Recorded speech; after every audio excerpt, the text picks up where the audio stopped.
So, you finally started a YouTube channel, gave it a name that's kind of weird, only you could pronounce, told two of your three closest friends. Now, the only thing left to do, really, is to actually monetize the channel or find a way for this to bring in actual livable off of revenue. How do we do that? Well, in the beginning, it's a little different, and I'm going to explain why. Roll intro.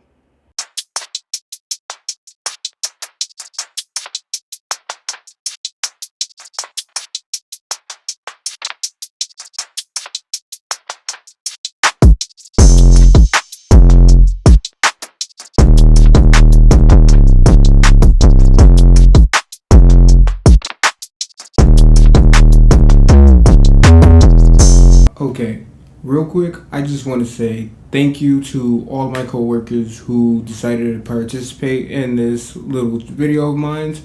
Uh, I just want you guys to know that your participation only adds to the overall value of the video, and I take your open show support very gratuitously, and that I understand your participation shows that you guys support not only this channel but me as a creator. So special thanks to Andy, Michelle, and last but certainly least, Angel. Usually, there are about 3 legit ways you can make money through YouTube, and so long as you stick within their guidelines, there really shouldn't be anything to worry about. So, option 1, the YouTube Partner Program. You can get into the YouTube Partner Program, and so long as you meet the requirements of 1,000 subs and 1,400 watch hours, or for YouTube Shorts case, about 500 subs and 3,000 watch hours, you'll be good. But for this video, let's assume you're like me and have less than 500. This ain't gonna be it. Now, option 2, merch. You can open up a Shopify store or some sort of drop shipping site and sell brand related merch that relates back to the channel and the content you create. And the good news is that you don't even have to own 1,000 subs or anything like that. You just gotta have a loyal fan base that's willing to go out and purchase your product. Now for option 3. Let's say you have a decent following with a lot of engagement. Brands will reach out with you with a product or service for you to advertise and promote to said loyal fans. And what's great about this is that the more you advertise your product to said loyal fans, the more money that you will make, and you can do this on a monthly basis, occurring more financial stability. Our issue is, again, we are a relatively new channel, so it's highly unlikely that we're going to be able to cultivate such a fan base. So with that being said, this is sadly also not an option for us. But have no fear, because there's an option I have yet to discuss. And that's right, getting up in the morning and leaving the house to work an actual 9 to 5. Not what you think, huh?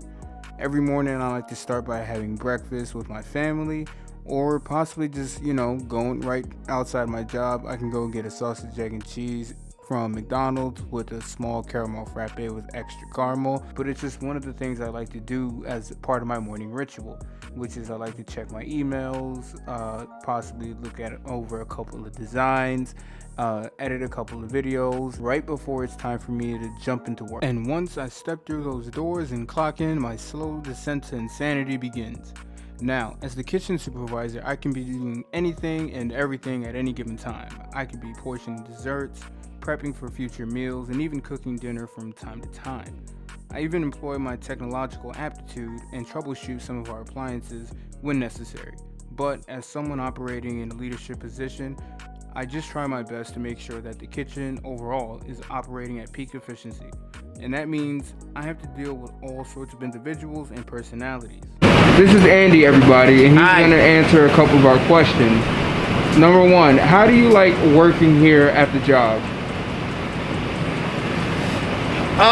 Things have been changing, and I've been trying to adjust with the changes, which can be cause a little anxiety and frustration, but overall I still enjoy my job very much.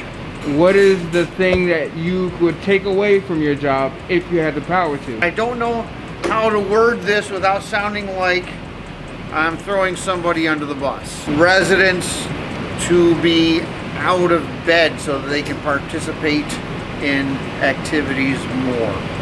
Okay. That is a difficult thing for everyone involved, and I'm not blaming anyone for that. It's just it's one of the things post-COVID that we haven't quite gotten back to. Getting everybody assimilated. It's one of the things that, I mean, for the 3 years that we were basically on lockdown in the whole building, it changed the culture of the facility.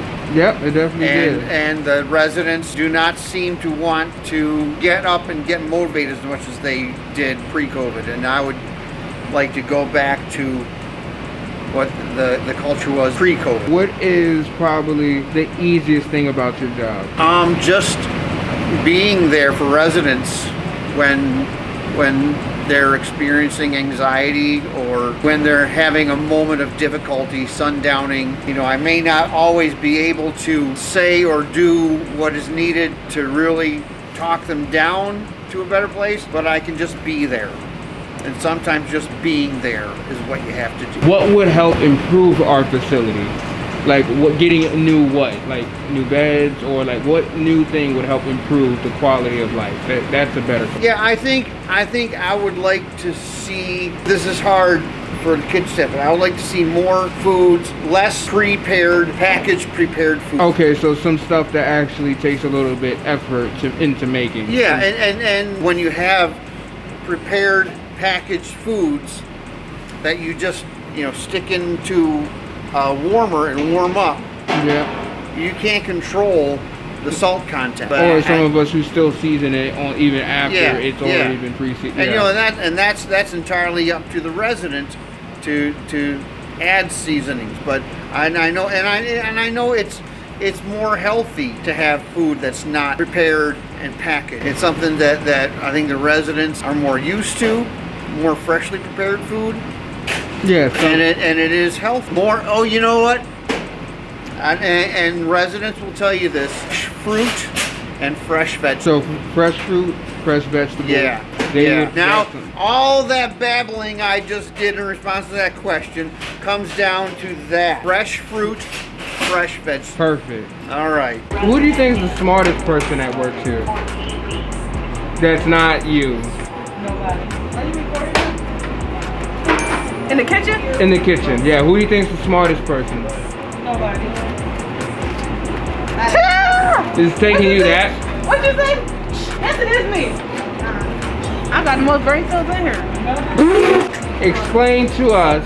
This is the roof of my house. Look. I mean, ain't no rain coming through this bitch. Sad part is you're not lying. After dealing with all of that, even the strongest of us need a break every now and then, which I use this time to draft scripts for videos, come up with new ideas, reply to emails and texts that I couldn't before, and to just take an overall step back and, from being a content creator who works a 9 to 5 and takes care of a family of 5. It's stressful stuff, honestly. Towards the end of the shift, I clean up, get ready to pack up the kitchen.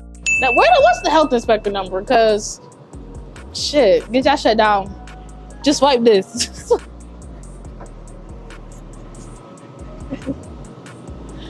Zoom in on this, this matter.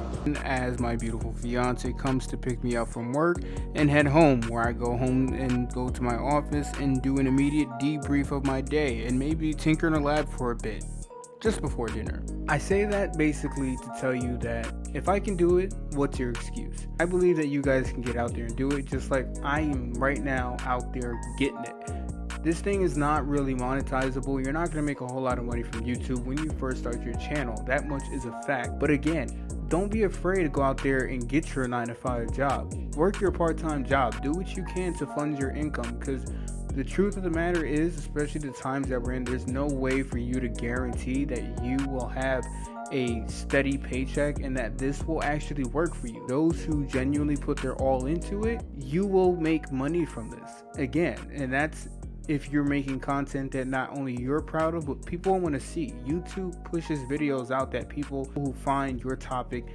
useful and helpful. And if you found this video useful and helpful, be sure you go ahead and like, subscribe, share this with anyone who you think needs to see this. And yeah, just remember, stop waiting for the perfect time. Just do it. Catch you next time.